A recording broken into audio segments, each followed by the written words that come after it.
ಇನ್ನು ಶಾಸಕ ಹ್ಯಾರಿಸ್ ಅವರಂತೂ ನಿಮ್ಗೆ ಯಾರಿಗೂ ಆ ಖಾತೆ ಬೇಡ ಅಂದರೆ ನಮಗೆ ಕೊಡ್ರಪ್ಪ, ನಾವು ಸಮರ್ಥರಿದ್ದೀವಿ, ನಾವು ನಿಭಾಯಿಸ್ಕೋತೀವಿ, ಯಾಕೆ ಈ ಥರ ಕಚ್ಚಾಡ್ತೀರಾ ಅನ್ನೋ ರೀತಿಯಲ್ಲೇ ಮಾತಾಡಿದ್ದಾರೆ.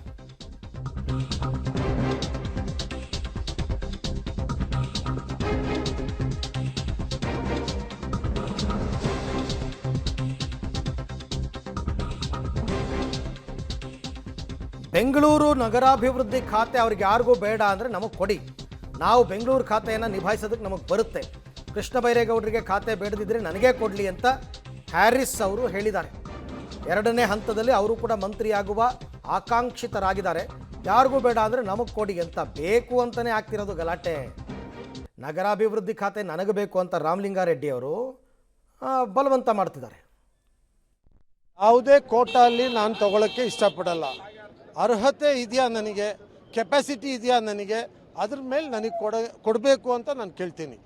ಅಧಿಕಾರ ನಡೆಸೋ ಕೆಪಾಸಿಟಿ ಇದೆ, ಪಕ್ಷವನ್ನು ಸಂಘಟನೆ ಮಾಡೋ ಕೆಪಾಸಿಟಿ ಇದೆ, ಅರ್ಹತೆ ಇದ್ದರೆ ಕೊಡಬೇಕು. ಜಾತಿ, ಧರ್ಮ, ಕೋಟ, ಏರಿಯಾ ಇದರಲ್ಲಿ ನನಗೆ ಬೇಡ. ಸೆಕೆಂಡ್ ಲಿಸ್ಟಲ್ಲಿ ಸಿಗುತ್ತೆ ಅಂತ ಕೊಡಬೇಕು ನನಗೆ. ನಾನು I deserve to get it.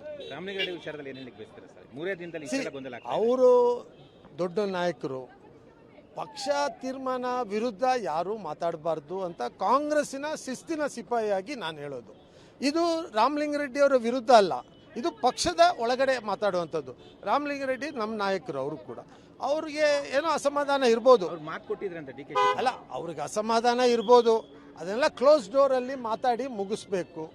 Party high command ತೀರ್ಮಾನ ಮಾಡಬೇಕು. ನಾನು ಪಾರ್ಟಿ ಹೈಕಮಾಂಡ್ ತೀರ್ಮಾನ ಹೇಳೋಕ್ಕಾಗಲ್ಲ. ಏನೇ ಪಾರ್ಟಿ ಹೈಕಮಾಂಡ್ ತೀರ್ಮಾನ ಮಾಡಿದ್ರೆ ಅದನ್ನು ಫಾಲೋ ಮಾಡಬೇಕು. ಅಲ್ಲ, ಒಳ್ಳೆಯದೇ. ಯಾರಿಗೆ ಏನೇ ಕೊಟ್ಟರು ನಾವೆಲ್ಲರೂ ಸ್ವಾಗತ ಮಾಡಬೇಕು. ಅವರ ಅರ್ಹತೆಗೆ ಏನು ಅವ್ರು ಮಾಡೋಕ್ಕಾಗುತ್ತೆ, ಈ ರಾಜ್ಯಕ್ಕೆ, ರಾಜ್ಯದ ಜನ, ಇದೇನು ನಮ್ಮ ಅಪ್ಪನ ಆಸ್ತಿ ಏನಲ್ವಲ್ಲ, ಇದು ಯಾರ ಆಸ್ತಿ? ಇದು ರಾಜ್ಯದ ಜನರ ಆಸ್ತಿ. ಅವ್ರಿಗೆ ಅವಕಾಶ. ಈ ಬಗ್ಗೆ ಮತ್ತಷ್ಟು ಮಾಹಿತಿ ನನ್ನ ಕೊಲೀಗ್ ಶ್ರೀನಿವಾಸ್ ಅವರಿಂದ ಪಡೆಯೋಣ. ಶ್ರೀನಿವಾಸ್, ಇವಾಗ ಒಟ್ಟಾರೆ ರಾಮಲಿಂಗಾರೆಡ್ಡಿ ಅವರ ರಾಜೀನಾಮೆ ಕುರಿತಂತೆ ಕಾಂಗ್ರೆಸ್ ವಲಯದಲ್ಲಿ, ಕಾಂಗ್ರೆಸ್ ಪಾಳ್ಯದಲ್ಲಿ ಮಿಶ್ರ ಪ್ರತಿಕ್ರಿಯೆ ವ್ಯಕ್ತವಾಗ್ತಾ ಇದೆಯಾ, ಅಥವಾ ಇವ್ರು ಹೀಗೆ ಮಾಡಬಾರ್ದಾಗಿತ್ತು ಅಂತ ಏನಾದರೂ ಅಸಮಾಧಾನಿತರಾಗಿದ್ದಾರಾ ಬೇರೆಯವರು ಅಂತ? ಅಸಮಾಧಾನ ಅನ್ನುವಂಥದ್ದು ಎಲ್ಲೂ ಕೂಡ ಇಲ್ಲ. ಆದರೆ ಒಂದು ರೀತಿಯಾಗಿ ಒಂದಿಷ್ಟು ಹಿರಿಯ ನಾಯಕರು ಸರ್ಕಾರಕ್ಕೆ ಎಚ್ಚರಿಕೆ ಗಂಟೆ ಅನ್ನುವಂಥ ಸಂದೇಶವನ್ನು ಕೊಟ್ಟಿದ್ದಾರೆ. ಎಚ್ ಕೆ ಪಾಟೀಲ್ ಅವರು ಈ ಬಗ್ಗೆ ಮಾತನಾಡ್ತಾ ರಾಮಲಿಂಗಾರೆಡ್ಡಿ ಅವ್ರ ಜೊತೆ ಮಾತನಾಡಬೇಕು, ಯಾಕಂದರೆ ಇದೊಂದು ಸರ್ಕಾರಕ್ಕೆ ಎಚ್ಚರಿಕೆ ಗಂಟೆ, ಅವ್ರು ಮನವೊಲಿಸಬೇಕು ಅನ್ನುವಂತಹ ಮಾತುಗಳನ್ನು ಹೇಳಿದ್ದಾರೆ.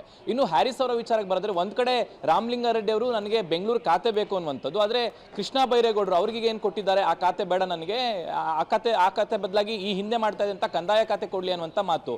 ಈ ನಡುವೆ ನಮಗೂ ಒಂದು ಇರಲಿ ಅನ್ನುವಂಥ ರೀತಿಯಲ್ಲಿ ಹ್ಯಾರಿಸ್ ಅವರು ಮಾತನಾಡಿದ್ದಾರೆ. ಯಾಕಂದ್ರೆ ಅವರೀಗ ಸದ್ಯಕ್ಕೆ ಸಚಿವರಲ್ಲ, ಆದರೆ ಎರಡನೇ ಹಂತದಲ್ಲಿ ತಾವು ಸಚಿವರಾಗುವಂತ ನಿರೀಕ್ಷೆ ಇದೆ. ಹೀಗಾಗಿ ಅವರಿಬ್ಬರಿಗೂ ಆ ಖಾತೆ ಬೇಡ, ಆದ್ರೆ ನನಗೆ ಕೊಡಿ, ನಾನೇ ನಿಭಾಯಿಸ್ತೀನಿ ಅನ್ನೋ ಮೂಲಕ ಮೊದಲೇ ಒಂದು ಖಾತೆಗೆ ಟವಲ್ ಅನ್ನ ಹಾಕಿರುವಂತದ್ದು. ಅಂತಿಮವಾಗಿ ಒಟ್ಟಾರೆಯಾಗಿ ರಾಮಲಿಂಗಾರೆಡ್ಡಿ ಅವರ ನಿರ್ಧಾರ ಅಥವಾ ಸಿಎಂ ಅವರು ಯಾವ ರೀತಿಯಾಗಿ ರಾಮಲಿಂಗಾರೆಡ್ಡಿ ಅವರ ಮನವೊಲಿಸ್ತಾರೆ ಅನ್ನುವಂಥದ್ರ ಮೇಲೆ ಇವೆಲ್ಲವೂ ಕೂಡ ನಿರ್ಧಾರ ಆಗುತ್ತೆ. ನಾವೀಗಾಗಲೇ ಹೇಳಿದಾಗೆ ರಾಹುಲ್ ಗಾಂಧಿ ಅವರು ಆನ್ಲೈನ್ ಆದಂತ ಉತ್ತರ ಕೊಟ್ಟಿರೋದ್ರಿಂದ ಒಂದ್ ವೇಳೆ ಏನಾದರೂ ರಾಮಲಿಂಗಾರೆಡ್ಡಿ ಅವರ ಮನವೊಲಿಕೆ ಆಗದೆ ಹೋದ್ರೆ ಅವರ ರಾಜೀನಾಮೆ ಅಕ್ಸೆಪ್ಟ್ ಆಗುತ್ತೆ. ಮುಂದೆ ಇದಕ್ಕೆ ಯಾರಿಗೆ ಕೊಡಬೇಕು ಅನ್ನುವಂತ ಚರ್ಚೆಗಳಾಗಬಹುದು, ಇಲ್ಲಾಂದ್ರೆ ಕೃಷ್ಣ ಬೈರೇಗೌಡರನ್ನೇ ಮುಂದುವರಿಸಬಹುದು. ಆದ್ರೆ ಹ್ಯಾರಿಸ್ ಅವರು ಮಾತ್ರ ಒಂದ್ ಯಾವುದಕ್ಕೂ ಇರಲಿ ಅನ್ನುವಂತ ಟವಲ್ ಅನ್ನ ಸಚಿವ ಸ್ಥಾನದ ಮೇಲೆ ಮತ್ತೆ ಬೆಂಗಳೂರು ನಗರಾಭಿವೃದ್ಧಿ ಖಾತೆ ಮೇಲೆ ಹಾಕಿರುವಂತದ್ದು. ಓಕೆ, ಥ್ಯಾಂಕ್ ಯು ಶ್ರೀನಿವಾಸ್, ತಮ್ಮೆಲ್ಲ ಮಾಹಿತಿಗಾಗಿ ಧನ್ಯವಾದ.